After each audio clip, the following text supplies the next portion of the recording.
Assalamualaikum warahmatullahi wabarakatuh.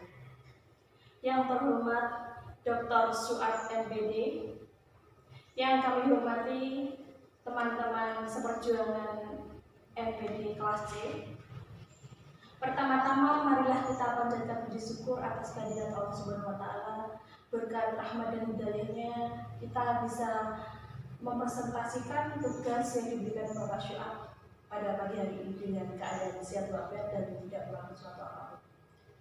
Perkenalkan, nama saya Binita Anggreni dari kelas C dengan nomor NIM 2019-03-142. Di sini saya akan mempresentasikan tentang hakikat pendidikan. Dalam mata kuliah dasar pendidikan dan pembelajaran. Langsung saja saya akan mempresentasikan tentang hakikat pendidikan. Yang pertama, latar belakang. Latar belakang ini karena pentingnya pendidikan, banyak orang bekerja keras untuk mendapat pendidikan secara efisien karena pendidikan diibaratkan sebagai sebuah emas yang diinginkan semua orang sehingga harus banyak menghadapi berbagai kendala tertentu untuk memperolehnya. Pendidikan juga masih terisolasi dengan berbagai macam faktor yang sangat berpengaruh terhadap mutu pendidikan, baik itu yang bersifat positif atau membangun maupun bersifat sebaliknya, sehingga sangat mempengaruhi perkembangan pendidikan. Selanjutnya tentang rumusan masalah. Ditinjau dari latar belakang dapat menunjukkan beberapa permasalahan, yaitu diantaranya yang pertama, apa saja yang tersirat dalam pendidikan itu sendiri.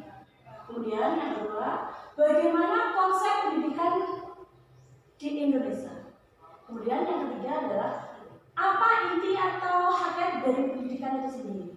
Kemudian yang keempat adalah apa faktor-faktor yang dapat mempengaruhi masalah pendidikan. Inilah adalah rumusan masalah yang saya tinjau dari latar belakang dapat membantu berbagai permasalahan. Kemudian selanjutnya adalah tentang pembahasan apa itu hakikat pendidikan, apa itu pengertian dari hakikat pendidikan. Hakikat pendidikan itu pada dasarnya kegiatan mendidik manusia menjadi manusia sehingga hakikat atau inti dari pendidikan tidak akan terlepas dari hakikat manusia. Maksudnya di sini adalah wawasan yang dianut yang oleh pendidik tentang manusia dan mempengaruhi strategi ataupun metode yang digunakan dalam melaksanakan tugasnya. Ini adalah pengertian dari hakikat pendidikan. Pada dasarnya itu pendidikan adalah kegiatan mendidik manusia. Kemudian selanjutnya adalah tentang tujuan. Tujuan dari hakikat pendidikan sendiri adalah menguraikan konsep pendidikan. Kemudian tujuan yang kedua adalah menjelaskan konsep pendidikan yang ada di Indonesia.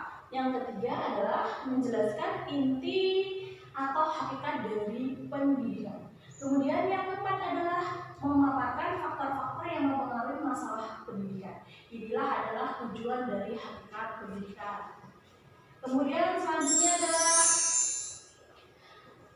beberapa asumsi dasar yang berkaitan dengan hakikat pendidikan adalah sebagai berikut. Beberapa asumsi ya. Kemudian yang pertama adalah tentang pendidikan merupakan proses interaksi manusia yang ditandai oleh keseimbangan antara kedaulatan subjek didik dengan kewibawaan pendidik. Kemudian yang kedua adalah pendidikan merupakan usaha penyiapan subjek didik menghadapi lingkungan hidup yang mengalami perubahan yang semakin pesat. Kemudian asumsi dasar yang ketiga adalah pendidikan meningkatkan kualitas kehidupan pribadi bagi masyarakat. Kemudian asumsi yang keempat adalah pendidikan ini berlangsung seumur hidup karena pendidikan ini adalah sangat penting, jadi sangat bermanfaat bagi kehidupan masyarakat. Kemudian yang kelima adalah pendidikan merupakan kiat dalam menerapkan prinsip-prinsip ilmu pendidikan. Ini adalah beberapa asumsi dasar yang berkaitan tentang hakikat pendidikan. Kemudian yang selanjutnya adalah tentang beberapa pandangan tentang hakikat pendidikan menurut pandangan Paula Freire. Menurut Paula Freire, pendidikan adalah proses pengajaran dengan hakikat yang tujuannya adalah pembebasan. Ini adalah termasuk menurut Paula Freire. Sudah, hakikat pendidikan menurut Paula Freire itu adalah tentang kemampuan untuk mendidik diri sendiri. Dengan demikian, hakikat pendidikan menurut pandangan Paula Freire itu adalah sangat ditentukan oleh nilai-nilai motivasi dan tujuan dari pendidikan itu sendiri. Kemudian, adapun menurut Paula Freire, peserta didik anak manusia tidak hidup secara terisolasi, ya, tetapi dia hidup dengan berkembang di dalam suatu masyarakat tertentu yang berbudaya, yang mempunyai visi terhadap kehidupan di masa yang akan datang. Selanjutnya, termasuk kehidupan pasca kehidupan itu ada dua, yaitu dengan cara pendekatan holistik integratif dengan pendekatan redaksional. Pendekatan holistik integratif itu memiliki beberapa aspek dan memiliki nilai-nilai. Yang pertama ada nilai moral, ada juga nilai etis, ada juga nilai religius, ada juga nilai psikologis, dan ada juga satu lagi ada nilai filosofis dan nilai sosial. Kemudian ada juga pendekatan redaksional. Pendekatan redaksional ini ada juga beberapa nilai, yaitu pendekatan tentang pedagogis. Yang kedua pendekatan tentang filosofis, ada juga pendekatan religius, pendekatan psikologis maupun pendekatan negativisme dan pendekatan sosiologis. Inilah pendekatan-pendekatan yang berada pada pendekatan redaksional. Kita lanjutkan. Pendidikan yang digunakan oleh Freire ini juga dikenal sebagai pendidikan pembebasan pendidikan, adalah proses pembebasan.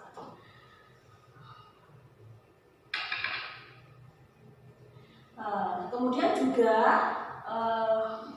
ditegaskan oleh Ki Hajar Dewantara Bapak Pendidikan Nasional yang merumuskan pengelolaan situasi, ya, pendidikan dengan asas pengendalian, kependidikan yang terkenal dengan ajarannya yaitu ada tiga. Yang pertama itu adalah Engarso Suntodo, yaitu tentang jika di depan akan menjadi teladan. Kemudian yang kedua adalah Enmatio Mangunkarso, jika di tengah-tengah akan membagikan hasrat untuk belajar. Kemudian yang ketiga adalah Tutpuri Handayani, yang artinya yaitu jika di belakang akan memberi dorongan. Kita lanjutkan. Ada juga konsep pendidikan. Konsep pendidikan ini adalah konsep pendidikan yang menyatukan semua kegiatan pendidikan, baik yang terjadi dalam sekolah maupun di luar sekolah, ataupun di dalam keluarga maupun di dalam masyarakat.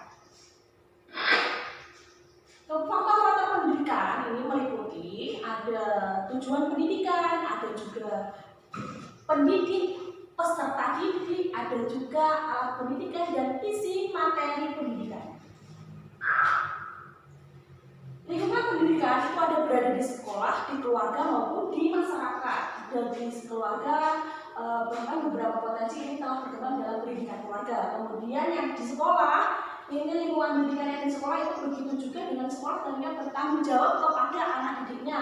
Kemudian di berbagai masyarakat, ini adalah pendidikan yang dialami masyarakat ini telah mulai ketika anak-anak sudah mulai lepas dari keluarga maupun dari sekolah.